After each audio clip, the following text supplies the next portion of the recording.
Hi and welcome to another Weather Wednesday video.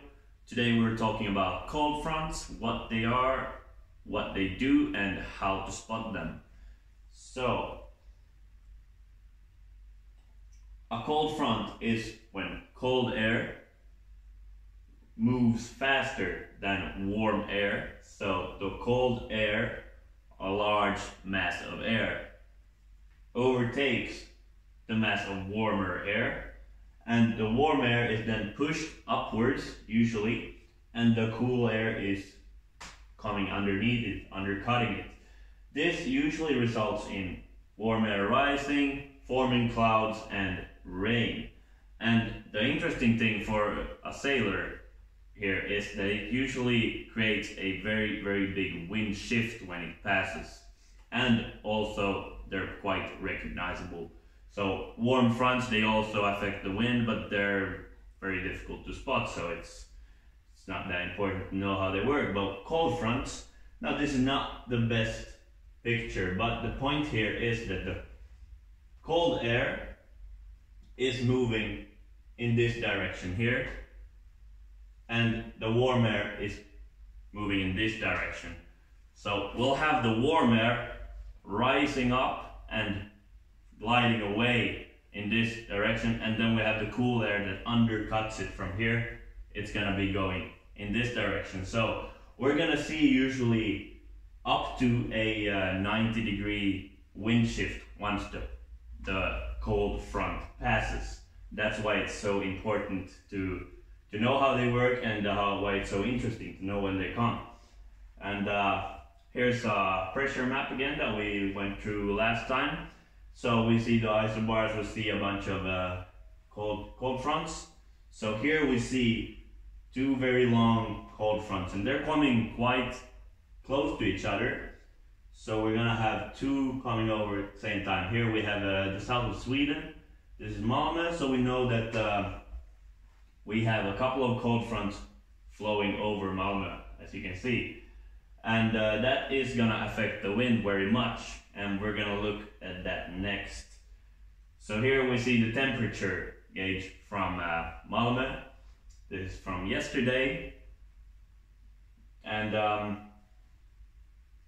yeah, yesterday means sometime in April.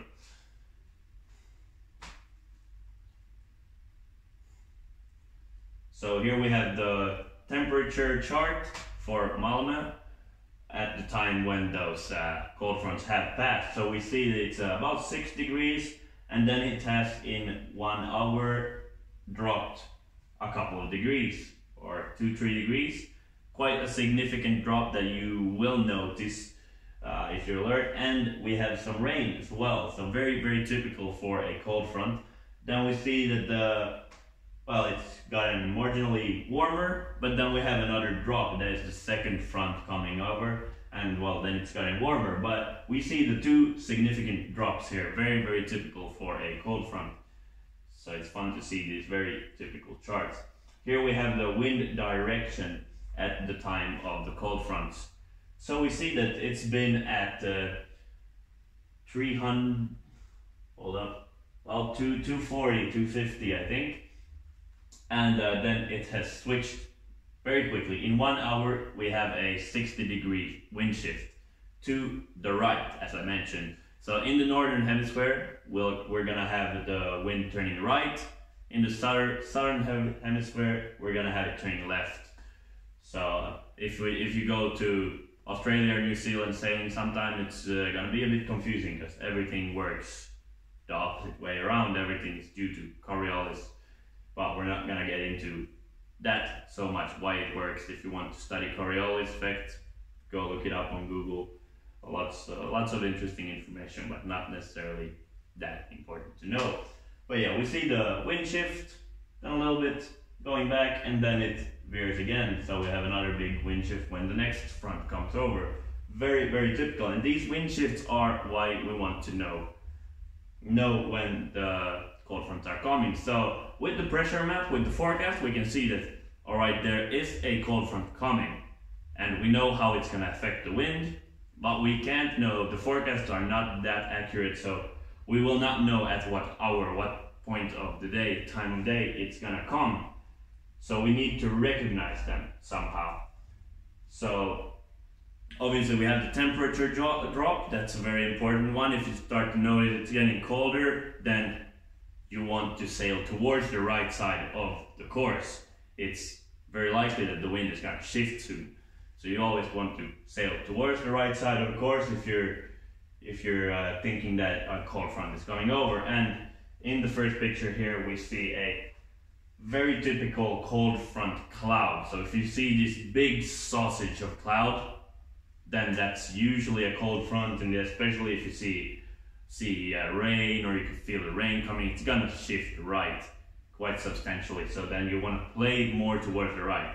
Or if you can't see anything coming, but you know a cold front should come at some point of the day, and there is really not much else at all going on in the course, then you can play the shifts a little bit more towards the right side, because that is gonna, well, keep you safer. But if it's a situation that the left side is better during the day, but then when the cold front comes, it's gonna give such a big right shift that it's gonna be better on the right, then it's more difficult. Then you need to look at the signs. Maybe there are further upwind, there are some flags or some smoke or anything that you can look at and get a hunch of, okay, the wind has shifted up there. So you just need to be aware and look at all the signs. Maybe there are sailing boats further upwind and you can see the wind has shifted for them. Alright, that's it about cold fronts really. You can just take a look here. These are cold fronts again. And next time we'll talk more about wind shifts and gusts especially, and we're gonna talk about how to see them and how to learn to anticipate the shifts and how to use that to your advantage. Alright, thanks. And as always, if you have any questions or comments, just post them down below.